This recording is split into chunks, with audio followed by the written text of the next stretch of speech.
Hi mga mi!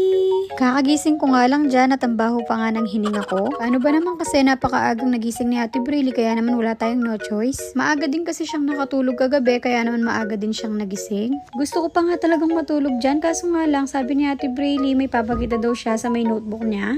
May mga iilan na kasi siyang alam isulat kaya naman pinagbibo niya ito sa akin. Hindi pa nga ganun ka-perfect pero proud pa rin ako sa anak ko. Syempre kailangan natin maging proud lalo na kahit papano ang dami na nilang nalalaman.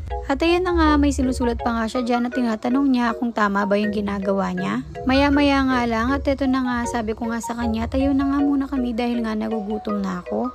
At kinis ko pa nga yung paa ni Baby Ambudal. Pakita muna natin yung likod nating mataba. Syempre bago nga tayo kumilos, kailangan natin magsuot ng bra para nga hindi nakabakat yung pasas. At syempre ano pa bang gagawin natin? Nagugutom na nga ako kaya naman tinitignan ko na nga dito kung may ulam pa kaming tira yung kagabi. May nakita naman ako yung tirahan ng kapatid ko kaya naman wala tayong choice at kakainin na nga muna natin to. Ayoko kasi makaramdam ng sobrang gutom lalo na't buntis nga ako. Kahit nga yan nga lang yung ulamin ko, okay na ako dahil nga talong is life. Napakasarap kasi niyan kaya naman kahit bawal sa buntis kinakain ko. Tapos kinuha ko nga yung tirangang galunggong ng aking kapatid para nga kainin ko din ito. Masyado pa kasing maaga dyan, wala pa ngang niluto si mama ko. Saka ako guys, hindi naman ako maselan sa pagkain. Kung ano yung nakahain, kakainin ko. Kung hindi nga lang ako maselan maglihi. Maya-maya nga lang pinukuha ko nga yung tumbler ko kay Ate Briley kasi nga parang hindi na ako sanay uminom sa may baso. O diba nabubulol ako, hindi kasi talaga ako sanay sa Tagalog dahil nga tunay akong Kapampangan. Sinusubuan ko nga din pala yung mga anak ko dyan kaso medyo ayaw nila yung ulam.